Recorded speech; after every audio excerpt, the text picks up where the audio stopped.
Hi folks, I'm Kim Delagran and my wife and I have been making maple syrup in Raymond, Ontario for about 35 years now, and we've always used the old-fashioned method of buckets and a small evaporator.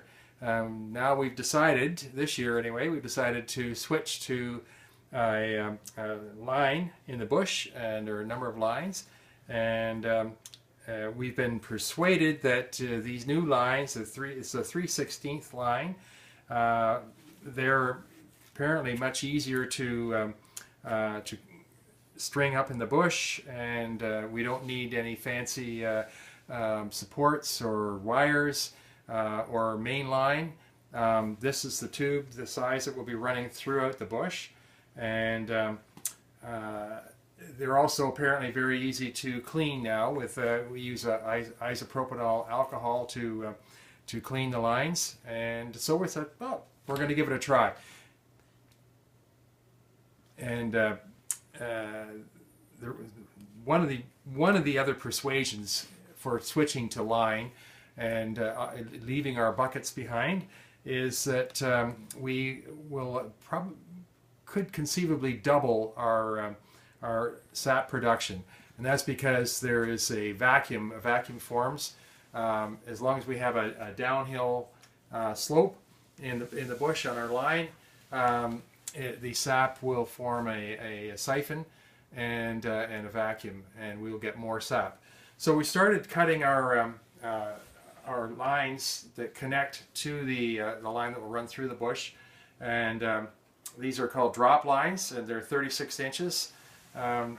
We decided to do this video because we haven't found a lot of information. We found a couple small videos, and we read. We found some reading material on putting lines in your bush. So anyway, we decided to do our own little video and see if we can help other people.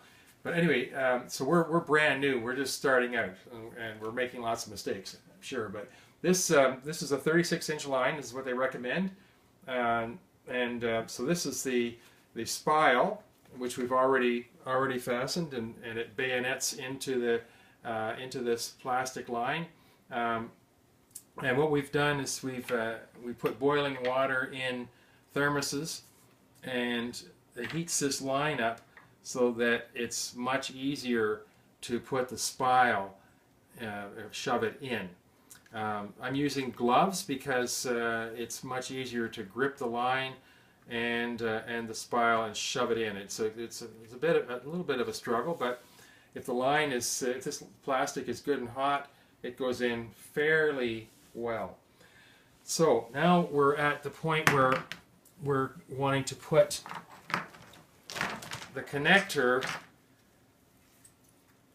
and this connector is what it will connect to the line that runs through the bush and connects all the trees up. So this will be our tap, and it's up above the line that runs through the bush. So the sap will run down and into the line. So this green connector is a little bit harder, we found, to put in. But as long as if you use boiling water and get that line good and hot, and use your gloves, you can get it in. And we found it does help to put the connector onto the spile like this, and then you have something to grip onto. It makes it a little bit easier to shove it on. So once we're out in the bush and we've put our lines, strung our line through the trees where we're going to hook up our drop lines, through the trees that we're going to hook the drop lines to, or at least put the drop lines on, we bought this little tool which we can cut the line with. It has a little cutter here, and it makes it quite easy to cut. And then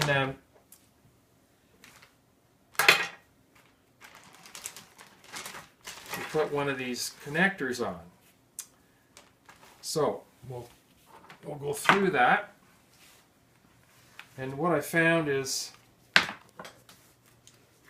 it's kind of a delicate operation without bending. If you try not to bend this line. So if you put the tubing so that it's just protruding outside of the grip, that makes it a little easier. And then the connector goes in, and everything has to line up really well. If it doesn't line up, then it jams and bends the line. So it's a little bit tricky, but we bought this device because we thought that it would be really hard to use hot water in the bush, especially in the winter, and you'd have to be very quick cutting and putting your joints in, and being able to have the line still warm enough to shove this barbed connector into the line. So, got everything lined up. Take a second look at it, make sure it's lined up.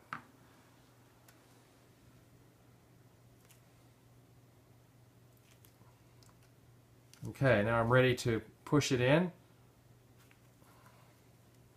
If it isn't lined up, it won't go on properly and you'll have to start over again.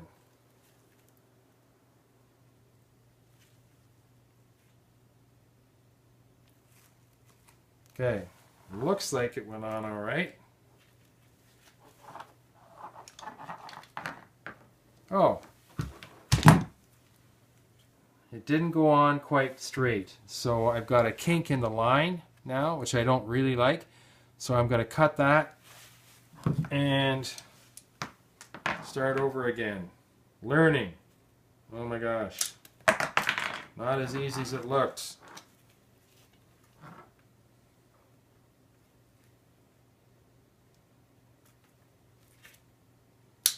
Once again, just have a little bit of the line protruding out.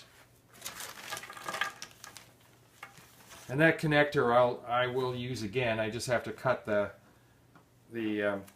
line, wasted line off it.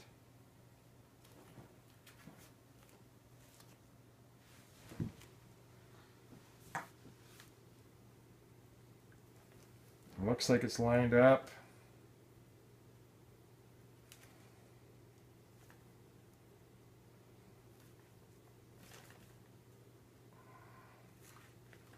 Okay, that went on fairly smoothly, and you can see that's a good connection.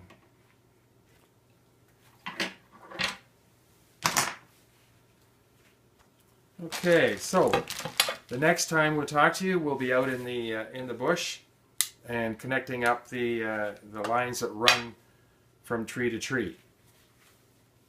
Good luck.